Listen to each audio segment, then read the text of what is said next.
Hello and welcome back to my channel. Today I'm going to show you how to paint this super cute and loose styled Christmas cactus scene. So let's get started.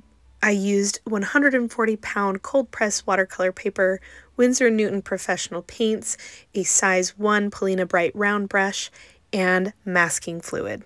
So I'm going to sketch out the cactus first, and I wanted to have a paddle cactus, which I'm drawing here with lots of different appendages, and then a saguaro cactus as the main focal point in the center, and then I'm also doing some barrel cactuses over here to the right.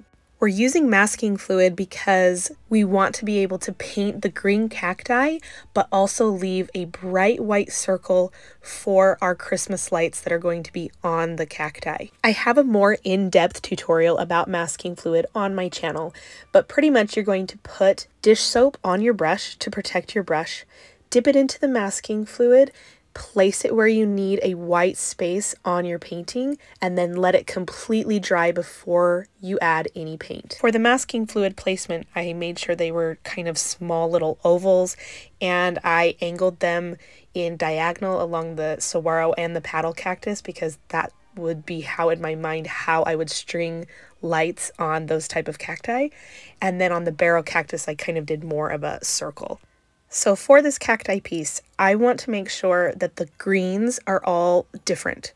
So for the paddle cacti, I'm doing a bluish green, and then for the barrel cacti on the right, I'm going to be doing more of a bright yellow green, and then for the saguaro, I'm going to be mixing it up between blues and sap green and bright yellow greens. So for the paddle cactus, I'm keeping it very simple, doing a nice light wash of the paddle cactus and filling all of those spaces in first.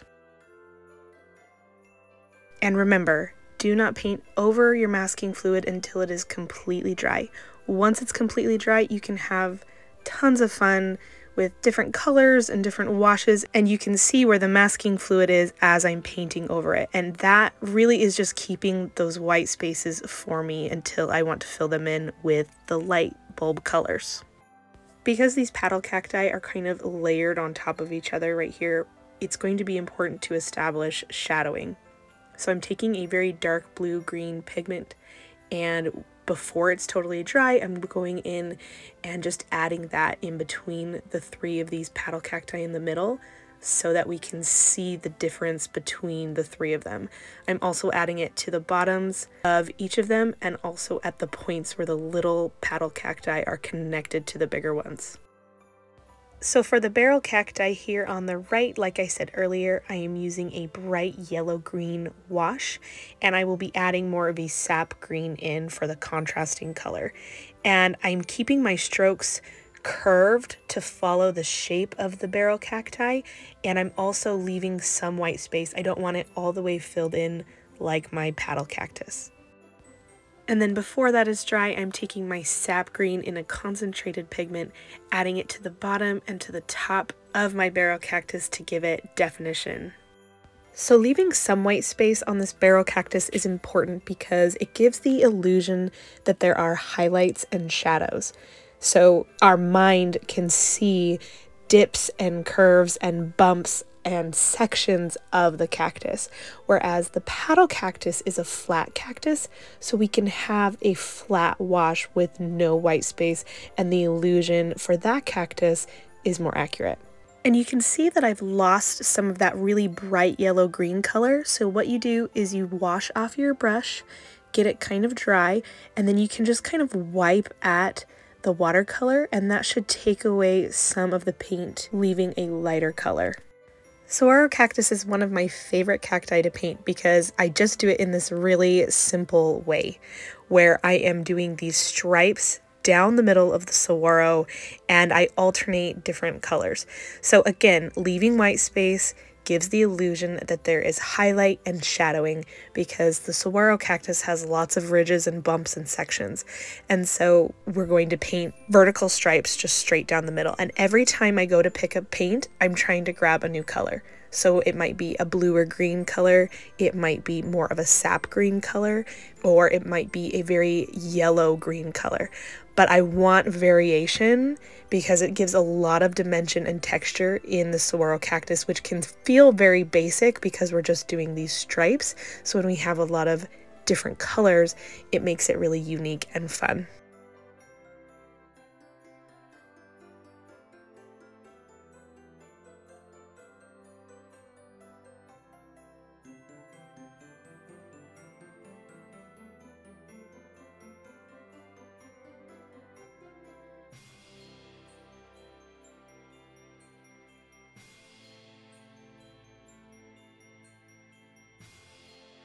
When you're painting the stripes on the arms of the saguaro, remember that the arms come to more of a tapered point when they meet the main stem of the saguaro, right? So the arm itself can be pretty bulbous near the end, but then it needs to taper off and the white space can get smaller and smaller as it comes to a tapered end at the base of the saguaro.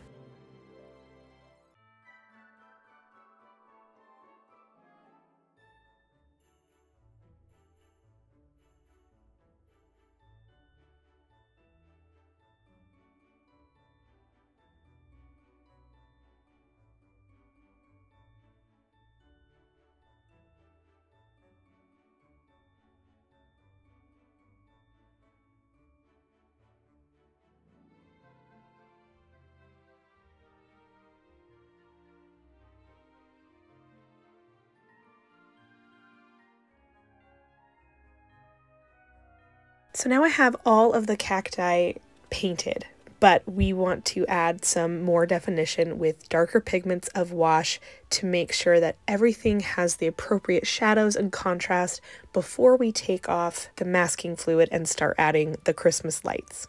So I'm definitely making sure that this shadow in between these paddle cacti is really dark, and the best way to do this is to take a dark pigment of wash, lay the color down, get some water on your brush, and then just feather the edges out. We don't want a really stark line, but we want to make sure that the shadow remains dark.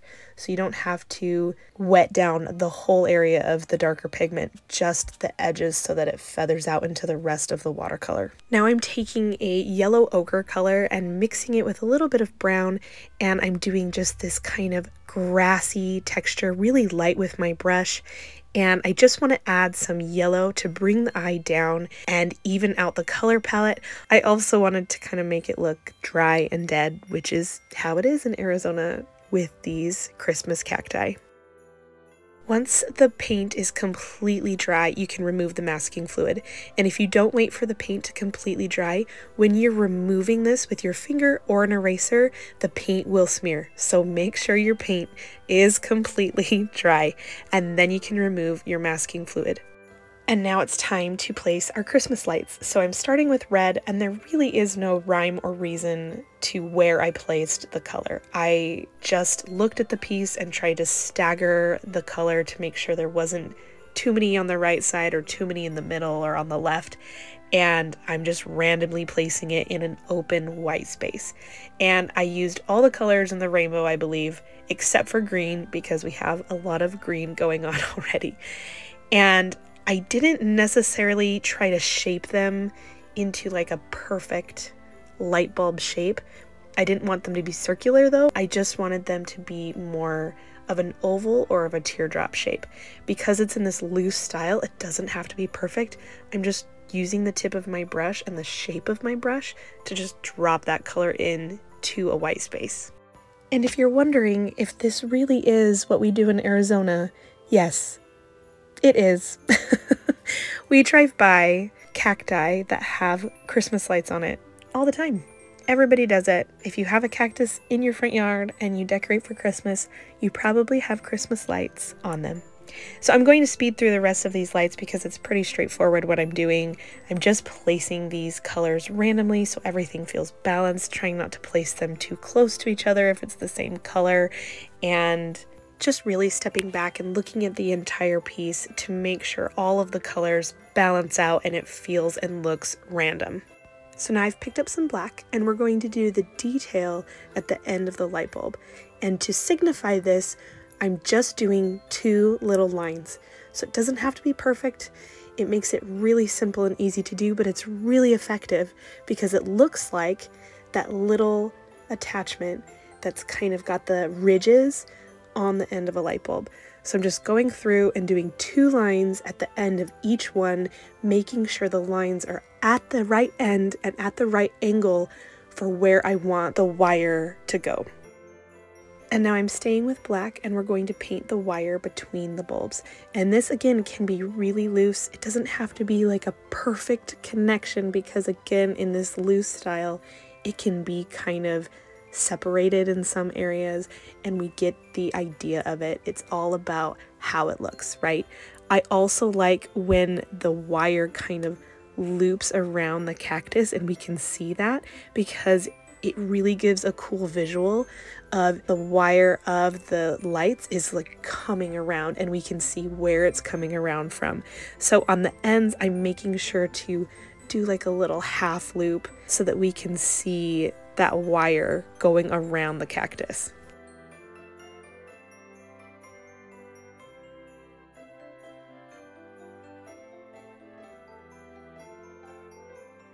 And then I also decided it would be a fun addition to see the wire coming off of this group of cacti, ready to be plugged in to be lit up at night. So I've got a little plug at the end, and then I'm adding the lights along the string in all the colors that I used, and I just thought this was a fun addition. Kind of pulls everything together, brings your eye to the left side of the paper.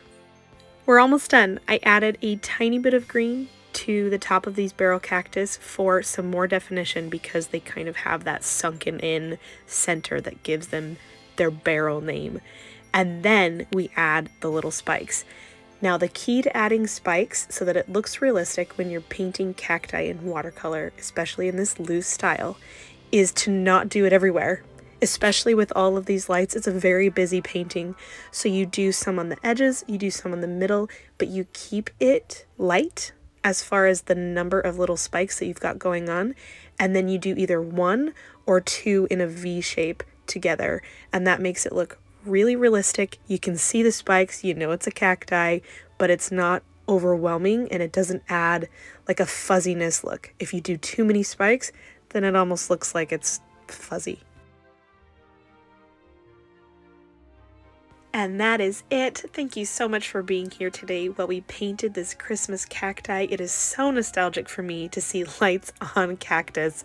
And you can let me know in the comments below, do you have cactus where you live? Either way, I hope you enjoyed this tutorial. I will see you guys next time. Bye.